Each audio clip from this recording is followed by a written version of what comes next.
I just got this Betta from my local big box store. He's in really rough shape. We're gonna see if we can rehab him.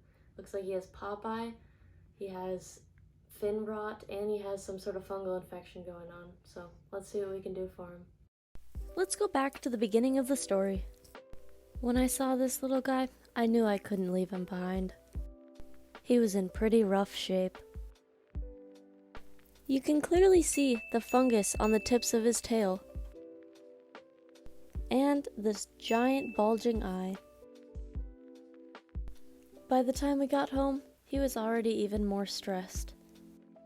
I gave him a quick look at the tank he was about to call his home. I think it settled his nerves a bit. He was exhausted from his journey. Let's get him comfortable. These are all the supplies I managed to pull together for him. Hopefully we can set him up a nice tank. Since it is just a quarantine tank, I decided to go with the 2.5 gallon. For the filter, I'll be using a sponge filter. I really like how they can harbor plenty of beneficial bacteria. For the sponge filter, I would also need an air pump and airline tubing. I got an assortment of live and artificial plants. The live plants should help in filtering the water and keeping it nice and clean. They will also provide him with plenty of places to rest. Since he has a fungal infection, I also had to get him medication. I decided on the top fin bacterial and fungal herbal remedy. It has worked well for me in the past. Since Bettas enjoy warm water, I also made sure to get him a heater. To help with his healing, I'd like to keep the water temperature around 80 degrees Fahrenheit. Let's put everything together and get him inside. He's already starting to perk up. On top of the medication, I wanted to add in some elder pine cones and Indian almond leaves to help his fins regenerate. I decided to use black sand as it will hold the live plants well and his color will pop in contrast to it. I had to make sure to thoroughly rinse this sand to remove all dirt and debris. This was a long process. Now that the sand is rinsed, we can add it to the tank. I knew that I wanted to add a deep bed of sand to hold the plants in place well. But the sand had other plans. It would much prefer to stay in the bucket.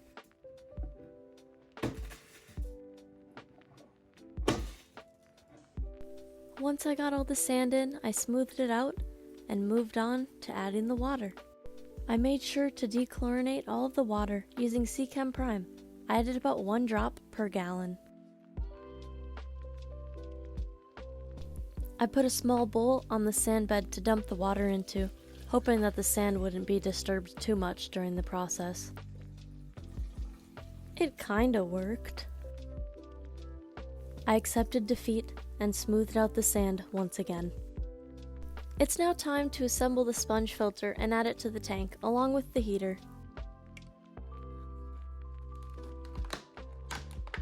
It came with airline tubing, suction cups, and an adjuster, so you can decide how fast the bubbles come out.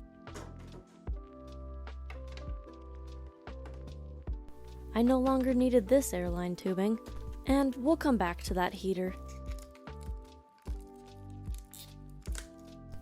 After opening up all of the pieces, it was very easy to assemble and had great instructions inside. I started by adding the check valve to ensure that no water got into the air pump.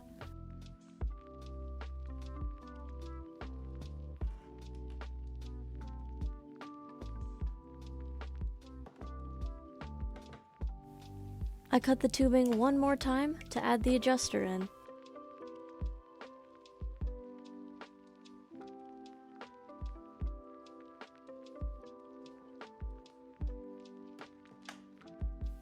And finally, I connected it to the air pump and the sponge filter.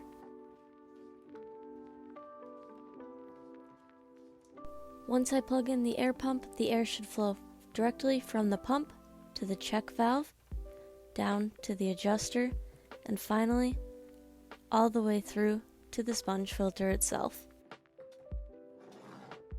I decided I wanted the sponge filter to be in the center near the back of the tank. That way the water is more likely to flow in a circular motion, and it shouldn't get in his way too much. I also added the suction cups to the airline tubing to ensure that it would stay in place. Since I have another one of these filters in a different fish tank, I decided to take the sponge off of that filter and add it into this tank. That should help start the cycling process with the already existing beneficial bacteria. Now let's get back to that heater. This is an Aquarium 75 watt heater, which should be plenty big enough for this 2.5 gallon tank. I like the flat design of this heater. It won't take up any of his swimming space. It also came with a suction cup so that the wire will stay in place. I decided to put it in the back near the sponge filter so that the heat in the water will flow more efficiently around the tank. Now it's time to add the plants. First, I have this potted anubias. And the next plant is anacharis. The anacharis should provide plenty of spaces for him to rest on near the surface. Now for the artificial plants. I made sure to get him a leaf hammock that I could put right near the surface so that he could rest on it, especially while his fins are regenerating. I put it near the front of the tank so I could see him more easily.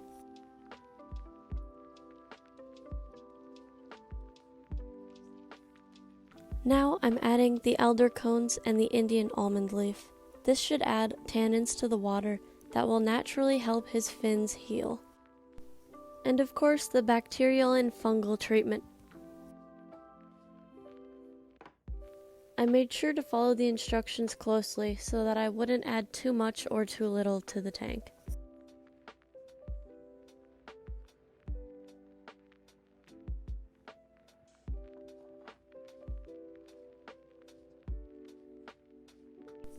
I made sure to drop it in right above the filter so that it would mix in through the water column quickly. I finished by topping it off with some more water, making sure to fill it all the way to the rim. I added the lid so that he would not be able to jump out, and the lights to encourage plant growth and so we can see him better. Here's a quick overview of the tank before we set him in. It's looking pretty good. I think he'll be happy with it. I gave him a quick look as well. Since he was in poor condition, I made sure to drip acclimate him as to not stress him out too much.